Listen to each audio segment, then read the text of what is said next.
Barabara kabisa wapenzi watazamaji, hujambo na karibu kwa mara nyingine tena. Langu jina kama kawaida ni balozi wa Manchester United, Lewis Lapoz. Na leo hii nimekujia na mambo yalivyokwenda siku ya jana, ama kwenye matokeo ya mechi za jana. Ni kwamba kwenye English Premier League Everton walitoka sare ya bao 1-1 na timu ya West Ham, na timu ya Nottingham Forest wakiichapa timu ya Ipswich mabao 4-2. Kumbuka Ipswich walikuwa nyumbani kwao, kwa hivyo wale Nottingham Forest walikosa adabu za mgeni. Nayo timu ya Manchester City walifunga mabao 2 na kutoka sare ya 2-2 na timu ya Brighton.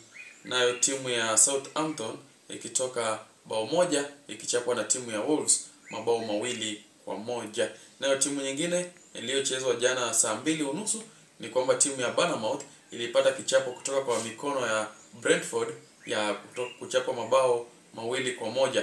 Kwenye Spain ama La Liga ni kwamba timu ya Real Madrid kunako kipindi cha kwanza walipata ushindi wa bao 2-1 na mechi hiyo kukamilika kwenye mabao hayo 2-1.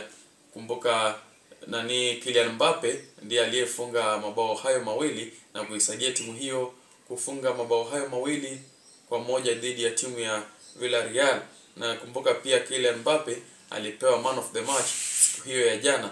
Kwingineko ni kwamba timu ya Girona ilipata sare ya bao 1-1 na timu ya Valencia, nayo timu ya Valladolid ikichapwa na timu ya Celta Vigo bao 1-0. Kwingineko mpenzi mtazamaji ni kwamba siku ya leo kuna mechi ambazo zimepangwa kuchapwa ama kugaragazwa katika nyanja tofauti tofauti, na tukianza na English Premier League ni kwamba mida ya saa 10:30 Arsenal itakuwa inamenyana na timu ya Chelsea, nayo timu ya Fulham ikimenyana na timu ya Tottenham Hotspur mida hiyo ya saa 10:30. Nayo timu ya Manchester United ikicheza na timu ya Leicester City mida ya saa 4. Nayo timu ya Liverpool itakuwa ikicheza na Newcastle United. Kumbuka Liverpool na Newcastle watakuwa wakicheza Carabao Cup ama ile EFL Cup. Alafu kwingineko kwenye Spain kuna mechi ambazo pia zitachezwa siku ya leo. Atletico Madrid wakicheza na timu ya Barcelona mida ya saa 5 usiku.